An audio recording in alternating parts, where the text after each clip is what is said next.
مونږ په ټول افغانستان کې هم په دولتي او هم په خصوصي پوهنتونونو کې شاوخوا 6 لکه محصلین لرو چې له دې جملې څخه 28 سلنه یې نجونې تشکیلوي چې هم په کابل هم په ولایاتو کې دغه نجونې او هلکان درس وایي. په افغانستان کې 18 دولتي پوهنتونونه او 111 خصوصي پوهنتونونه په ټول افغانستان کې هم په کابل کې هم په ولایاتو کې فعالیت کوي. مونږ پروګرام لرو چې نجونو ته لپاره څنګه ښه شرایط هم په کابل کې هم په ولایاتو کې برابر کړو.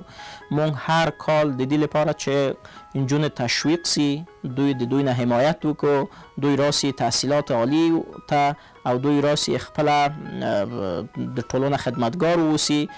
6850 بورسیه تحصیلی داخلی دوی ته مونږ برابر کړی دی چې په کانکور کې دوی کولی سي مشخصو رشتو ته سلیکټ کړي او دوی راسي پوهنتونونو ته. دا غټه یو امتیاز ده، غټه یو لاسته راوړنه ده او دوی کولی سي په دې لاسته راوړنه کې ښه موفقیت ولري. له ټکنالوژي څخه ونیسه تر لیلیه پورې، تر فضای آرام پورې، تر نوې نصاب پورې، تر عملی کارونو څخه، انټرنټ کلب څخه او نورو داسې شیان چې اړتیا ده محصلینو لپاره.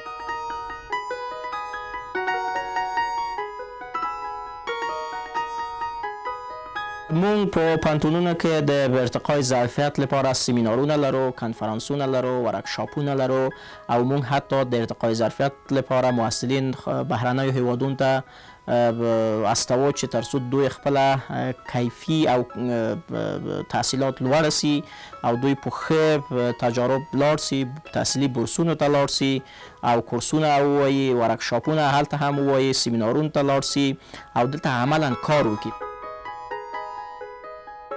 اول خو د محصلینو نړیواله ورځ ټولو محصلینو د دنیا او بخصوص د افغانستان محصلینو ته تبریکي وایم. د دې ورځې لمانځنې هدف دا دی چې محصلین تشویق شي تر څو خپل درسونه وایي، هغه هدف چې په ژوند کې ټاکلي دي هغه ته په ښه وجه سره ورسېږي.